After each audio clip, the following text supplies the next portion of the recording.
we had the right love at the wrong time.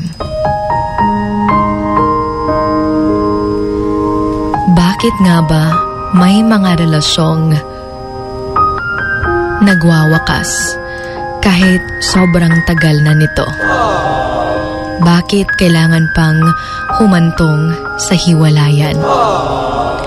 Mahal mo naman siya, pero siya yung ayaw na. Siguro napagod na rin dahil sa sobrang tagal ng relasyon yung dalawa.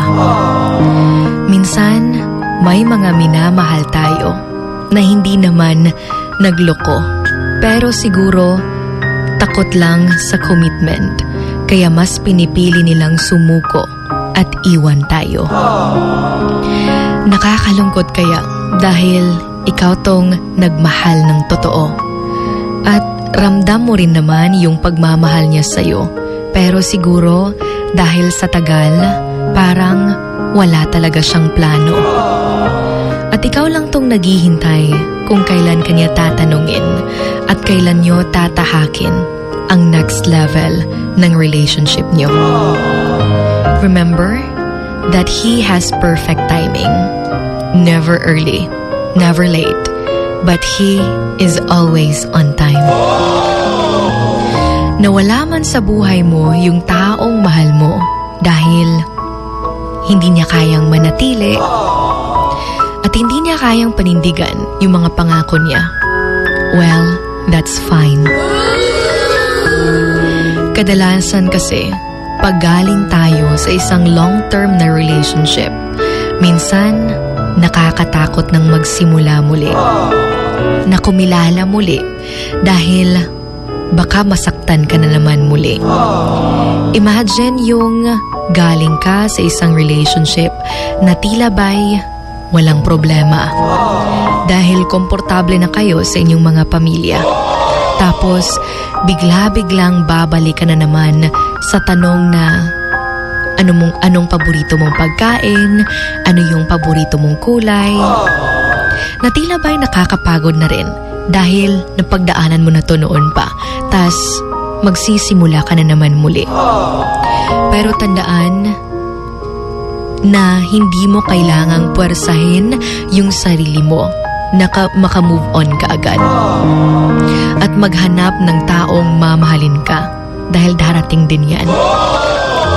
Kadalasan yung ibang galing sa long-term relationship ay after how many years nakatagpo ng isang taong handa silang pasayahin at doon nila naramdaman na wala pala talaga sa tagal ng relationship yung assurance, yung tunay na kaligayahan, dahil minsan mas nagiging masaya pa tayo sa bago lang nating kakilala kesa sa relasyong matagal na. Dahil yung bago mong nakilala ay yung taong para talaga sa'yo at yung ka-long-term relationship mo ay yung naging instrumento para mas makilala mo yung sarili mo at madiscover mo yung mga bagay na akala mo noon ay hindi mo kaya at para mas maging matatag ka.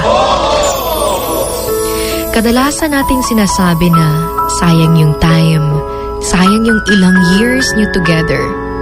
Pero alam mo, never naging sayang lahat ng yun, lalong-lalo na't bit-bit mo pa rin lahat ng yun hanggang ngayon, lahat ng learnings mo from the past, at yan yung mag-fill sa empty space na meron dyan sa puso mo para mas maging buo ka at handa ka, lalong-lalo na sa pagmamahal na para talaga sa'yo. Ang weird minsan ng buhay pag-ibig, no? Yung bakit kailangan pang masaktan ng paulit-ulit? Bakit kailangan pang gamitin bago tayo mapunta sa taong para talaga sa atin?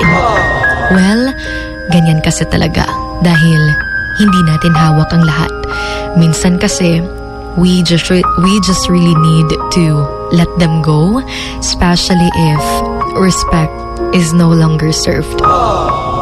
Sometimes, it is hard na magsimula muli, especially if you spend half of your life with that person.